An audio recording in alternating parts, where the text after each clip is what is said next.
रसूलिल करीम अम्मा बाद फ़अऊज़ु बिल्लाहि मिनश शैतानिर रजीम बिस्मिल्लाहिर रहमानिर रहीम क़ाल अल्लाहु तआला फ़ी किताबिहिल मजीद रज़ियल्लाहु अन्हुम व रज़ू अन्हु सदक़ल्लाहुल अज़ीम व क़ाल नबी सल्लल्लाहु अलैहि वसल्लम अल हसन वल हुसैन सय्यदा शबाब अहलिल जन्नह। उस्ताद मोहतरम मुझे अज़ीज़ दोस्तों भाइयों अस्सलामु अलैकुम।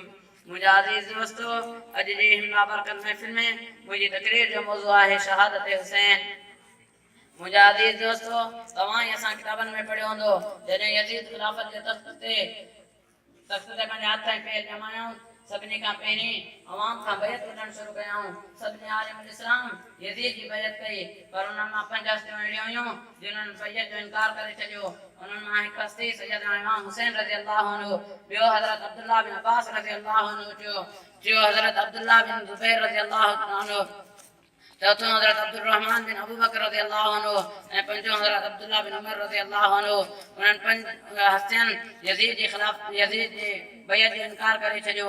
मुंहिंजा अज़ीज़ दोस्तों ऐं भाइरो जॾहिं हज़रत इमाम हुसैन रज़ियल्लाहु अन्हु मदीने जे हालतुनि खां वाक़ुफ़ थिया त मक्के शरीफ़ रवाना थिया जिते हज़रत अब्दुल्लाह बिन उमैर यज़ीदी सिपह सालार सां जंग करे उनखे शिकस्त ॾिनी।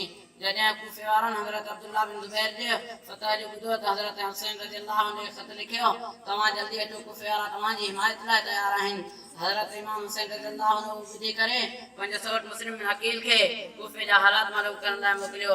जॾहिं मुस्लिम बिन अकील कूफे में पहुची करे कूफे जा हालात मालूम करण खां पोइ हज़रत इमाम हुसैन रज़ियल्लाहु अन्हु खे ख़त लिखियो, तव्हां जल्दी अचो, कूफे वारा तव्हांजी हिमायत लाइ तयार आहिनि। हज़रत इमाम हुसैन रज़ियल्लाहु अन्हु उहो पैगाम ॿुधी करे तयार थियनि था ऐं कूफे में पहुची करे राजी तां हेठि लथा ऐं घोड़े ते सवार थी करे सिफ़ूं सिधियूं कयूं ऐं दुश्मन हमलो शुरू कयो।